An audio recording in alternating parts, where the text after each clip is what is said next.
Fitri,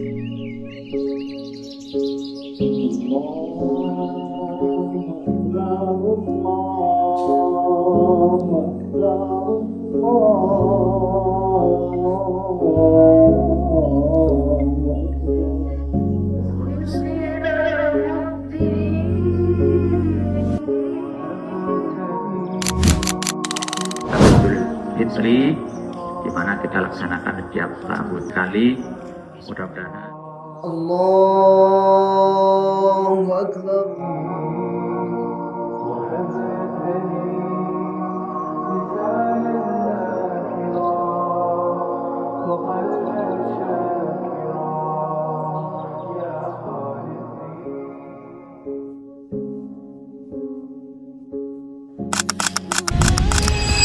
Para jamaah salat Idul Fitri yang dirahmati oleh Allah Subhanahu wa Ta'ala, hari ini rasa haru bahagia bercampur sahur dalam kesedihan.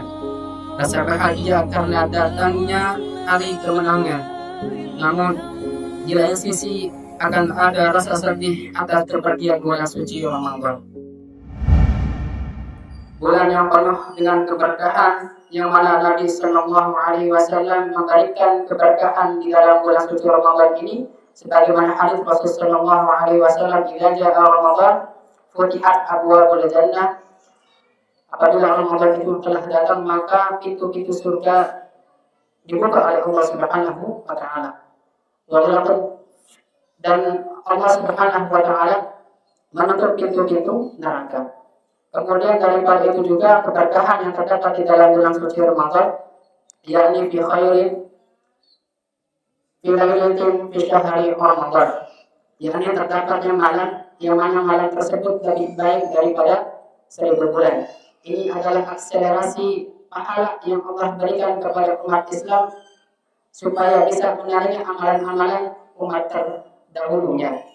Para jamaah yang dirahmati oleh Allah Subhanahu wa Ta'ala,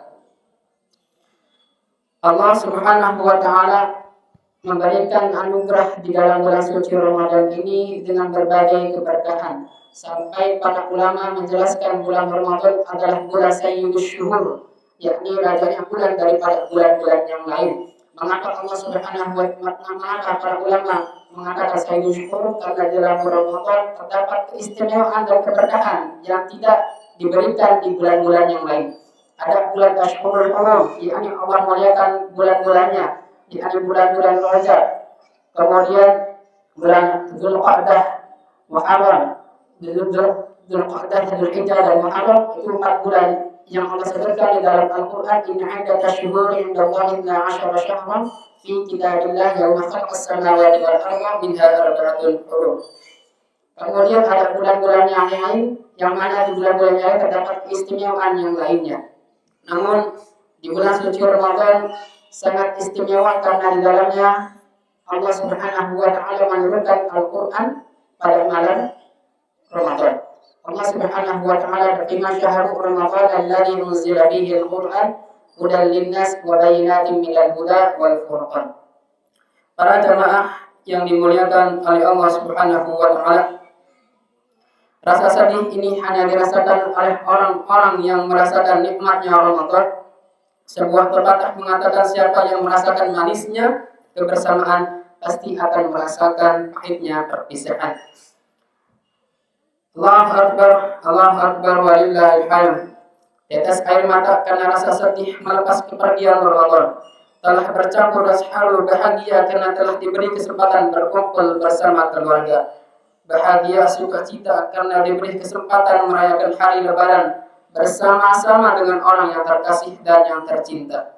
Di lain sisi pula ada mata yang menangis, sedih, tertunduk sambil mengingat merenung di mana sosok yang terkasih pada Lebaran-Lebaran sebelumnya masih berjabat tangan dan memeluk tubuh dengan hangat, namun kini tak lagi bersama dengannya karena telah lebih dahulu menghadap Allah Subhanahu wa Ta'ala.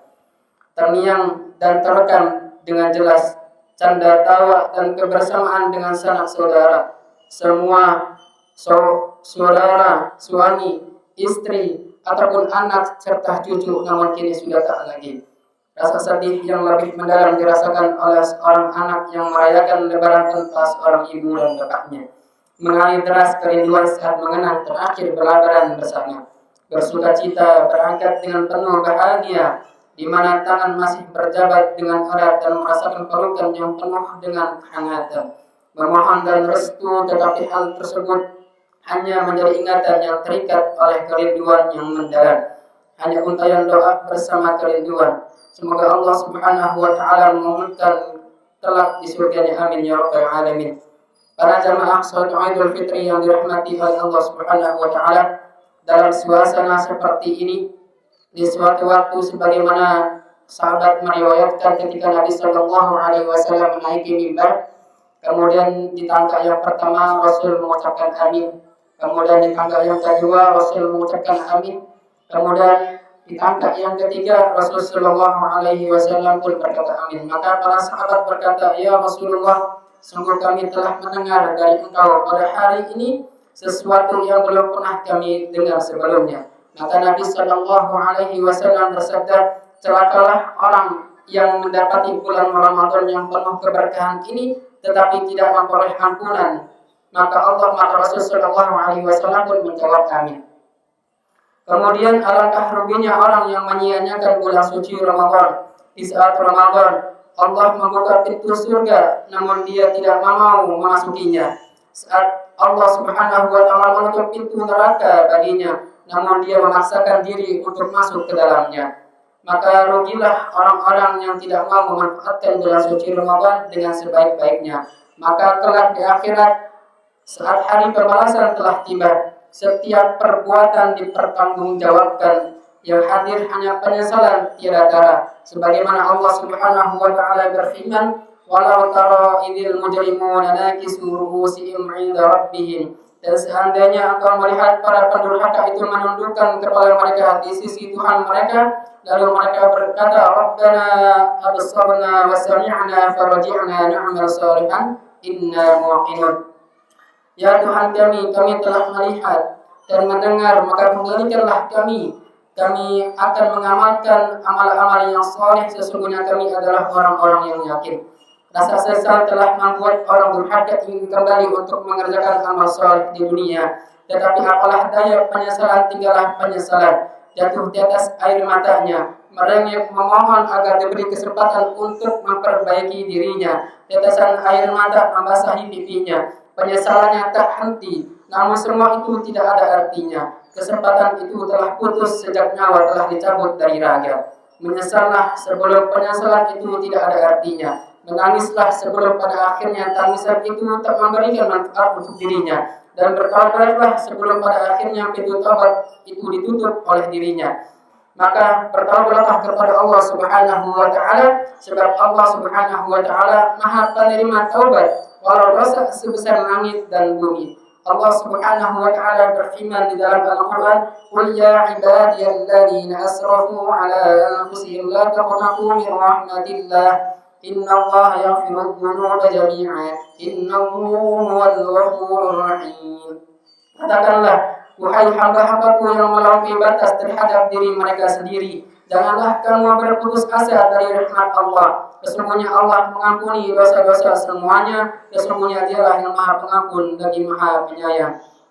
Bahkan di dalam hadits qudsi Allah Subhanahu wa taala berfirman, seandainya dosa-dosamu setinggi langit, kemudian engkau meminta ampunan kepadaku, niscaya aku mengampunimu dan aku tidak peduli terhadap perilaku yang sebelum kamu lakukan.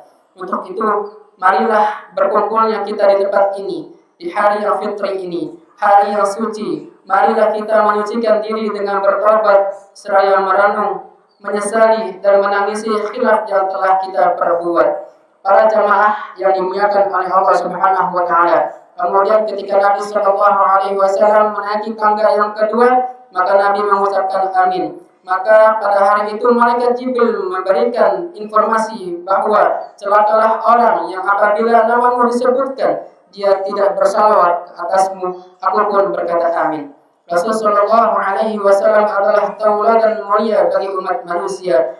Segala bentuk perjuangan dakwah Rasulullah SAW adalah bentuk kasih sayang kepada umat manusia agar memperoleh keselamatan di dunia dan di akhirat. Sampai-sampai Aisyah radhiyallahu anha ditanya oleh para sahabat bagaimana akhlak Nabi SAW, maka Aisyah radhiyallahu anha berkata, "Kana khuluqul Quran." Akhlak Nabi SAW adalah Al-Quran. Bahkan di dalam Al-Quran Allah Subhanahu wa taala berfirman di dalam Al-Quran, "Wa innaka la'ala khuluqin 'azim." Dan sesungguhnya di dalam diri Rasulullah SAW itu terdapat akhlak pribadi yang agung. Oleh karena itu, dalam sejarah disebutkan perlakuan yang mendapatkan oleh Rasulullah SAW begitu tragis saat berdakwah ke kota Taif.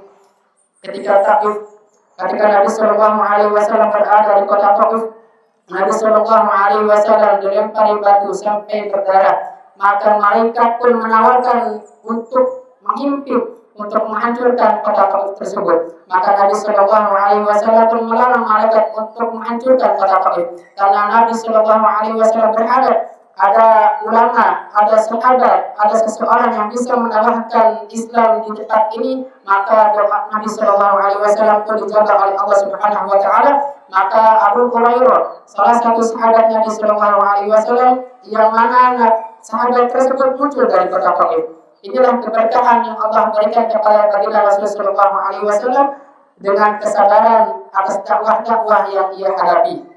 Kemudian para jamaah sekalian yang dirahmati oleh Allah Subhanahu wa taala, kecintaan Rasulullah SAW kepada umat sangatlah besar. Beliau bersabda, "Aku rindu dengan kekasihku." Maka para sahabat bertanya, "Kami adalah kekasihmu ya Rasulullah SAW." "Kalian adalah bukan kekasihku, melainkan kalian adalah sahabatku." Lalu lantas siapa yang engkau maksud ya Rasul? Yang Rasul SAW maksud adalah orang-orang yang mencintaiku tapi mereka tidak melihatku, dan mereka beriman kepadaku tapi mereka tidak pernah melihatku. Itu adalah orang-orang yang dicintai oleh baginda Rasul Sallallahu Alaihi Wasallam. Atas kecintaan Rasul Sallallahu Alaihi Wasallam itulah sudah seharusnya kita senantiasa bersalawat kepada Nabi Sallallahu Alaihi Wasallam. Allah Subhanahu wa taala berfirman, "Innallaha wa malaikatahu yusholluna 'alan nabi, ya ayyuhalladzina amanu shallu 'alaihi wa sallimu taslima." Sesungguhnya Allah dan malaikat-malaikatnya bersalawat untuk Nabi. Wahai orang-orang yang beriman, bersalawatlah kamu untuk Nabi dan ucapkanlah salam penghormatan kepadanya. Allahu akbar, Allahu akbar, Allahu akbar, walillahil hamd. Kemudian di tangga yang terakhir, di tangga yang ketiga, ketika Nabi Sallallahu Alaihi Wasallam mengucapkan amin, maka malaikat pun mengatakan, "Celakalah orang yang mendapati ibu bapaknya yang telah tua atau salah satu dari keduanya, tetapi keduanya tidak menyebabkan orang itu masuk ke dalam surga." Maka Nabi Sallallahu Alaihi Wasallam pun berkata amin. Para jamaah yang dimuliakan oleh Allah Subhanahu wa taala, sungguh beruntunglah seseorang yang telah diberi kesempatan hidup bersama ibu bapaknya.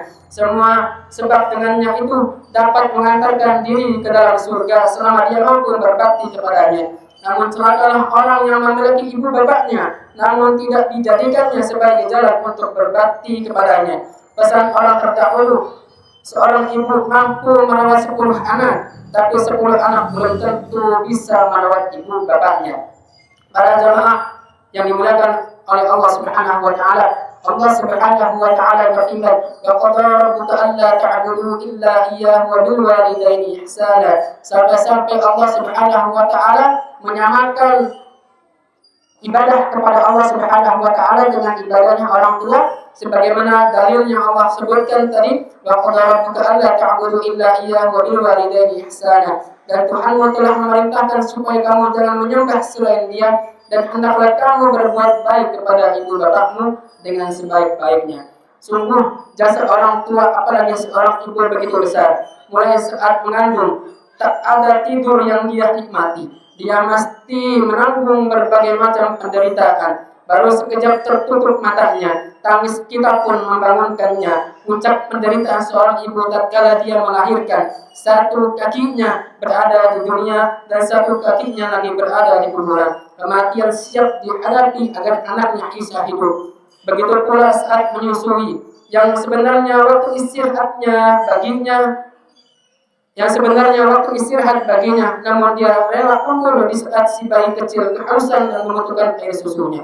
Teramat besar jasa ibu bapak kita, sehingga jasa sangat sulit sekali untuk dibalas, walau dengan menggendongnya untuk berhaji dan memutar Ka'bah. Bahkan sahabat Nabi Shallallahu Alaihi Wasallam melihat Ibnu Umar dan seorang penduduk Yaman yang sedang tawaf di sekitar Ka'bah sambil menggendong ibunya di punggungnya. Kemudian Ibnu Umar, apakah aku telah membalas jasanya? Maka para sahabat pun menjawab tidak, bahkan tidak pula dengan satu tarikan nafas yang ia keluarkan ketika melahirkanmu.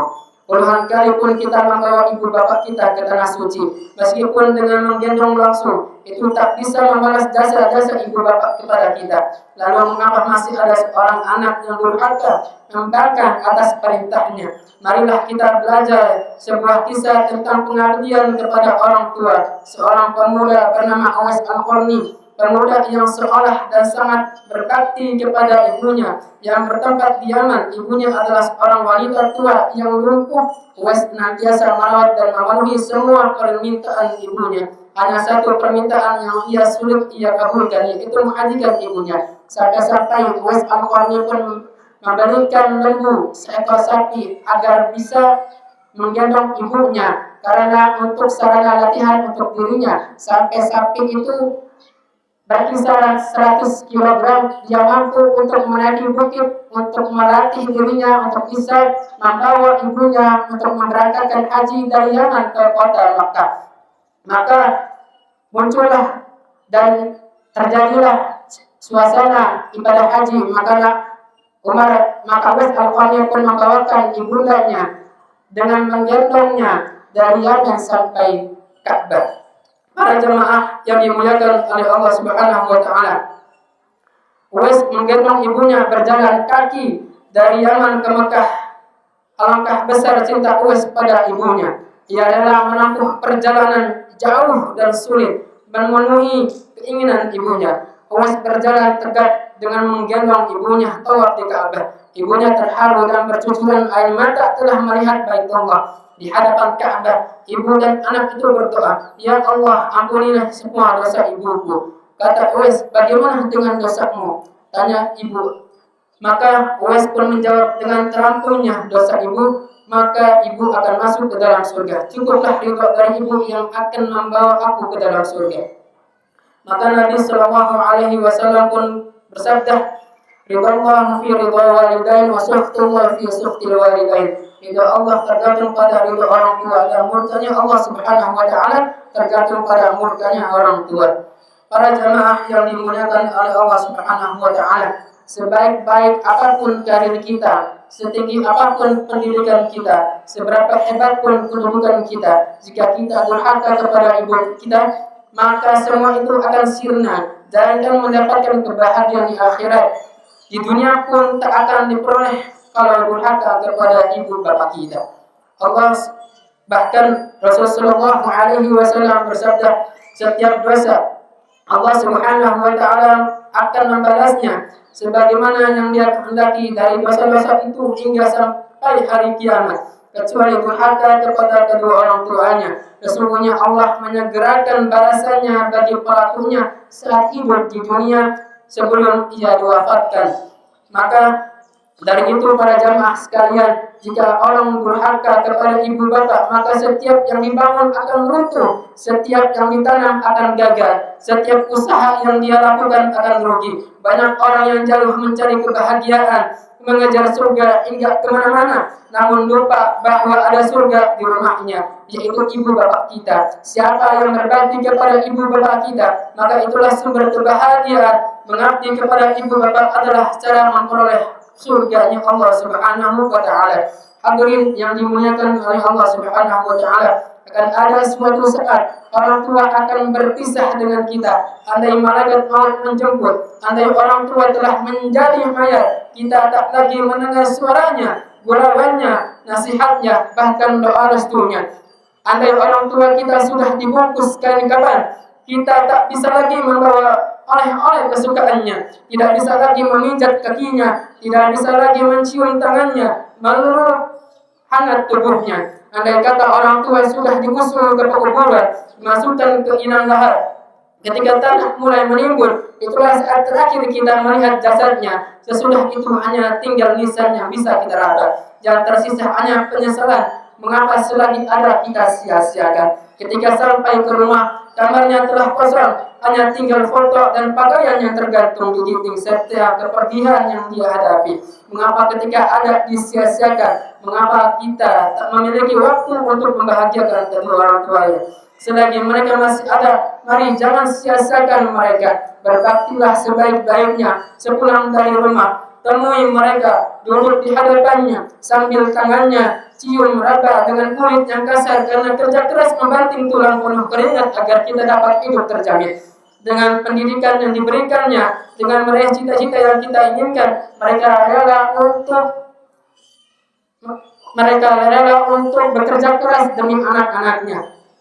Walau tubuhnya dengan penuh kehangatan, rasa tubuh yang lagi tak kekar itu, tubuh yang sudah semakin melama, pundaknya yang tak lagi kekar akibat terbakar panas terik matahari mencari nafkah untuk anak-anaknya. Tetap wajahnya yang sudah mengerut karena menyimpan rasa sakit dan kepedihan dari umur yang semakin menua. Maka berbaktilah kepada ibu bapak kita selagi mereka masih hidup. Jangan sia-siakan mereka. Namun jika mereka telah tiada, telah menghadap kehadiran Allah Subhanahu wa taala, maka doakan mereka dengan doa Allahumma firli wa liwalidayya warhamhuma kama rabbayani shaghira. Wahai Tuhanku, ampunilah aku dan kedua orang tuaku, ibu dan bapakku, sayangilah mereka seperti mereka menyayangi di waktu kecil.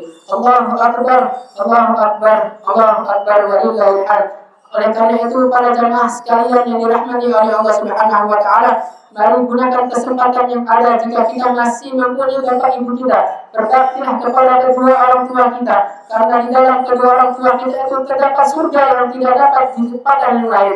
Oleh karenanya, mari kita berbakti kepada orang tua, tinggalkan dosa-dosa yang pernah kita lakukan serta meminta maaf kepada mereka.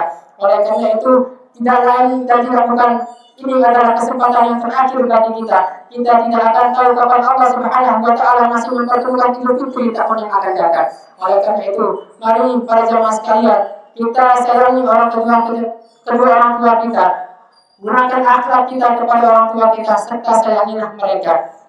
Mungkin itulah khotib yang dapat saya sampaikan, semoga memberikan manfaat bagi diri saya dan kepada para jamaah sekalian dan kepada Allah Subhanahu wa taala. Mohon ampun. Allahumma ighfir lil muslimina wal muslimat wal mu'minina wal mu'minat al ahya'i minhum wal amwat bi rahmatika ya arhamar rahimin. Allahumma nawwir qulubana bi nuri hidayatika kama nawwar qulubana bi syarifika abadan abadan. Allahumma inna nas'aluka innaka antal ahad as-samad lam yalid wa lam yulad wa lam yakul lahu kufuwan ahad. Allahumma ighfir lana wa liwalidina warhamna warhamhuma kama rabbayana shighara wa li jami'il muslimina wal muslimat wal mu'minina wal mu'minat. Allahumma ighfir lahumma wa qatayna. Allahumma ighfir lahumma warhamhuma wa'afihima. Allahumma la tahrimna ajrahum wa la taftina ba'dahum. اللهم لا تقول الإيمان ولا تجعل في قلوبنا غلا للآمن ربنا اللهم اجعلنا وجعلنا مرضة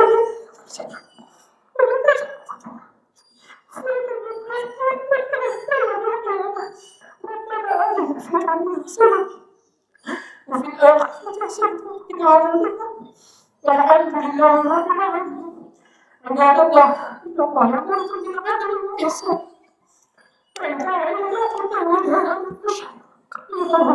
لعلكم تذكرون فاذكروا يذكركم واشكروا على نعمه يزدكم ويزدكم صلى الله عليه وسلم.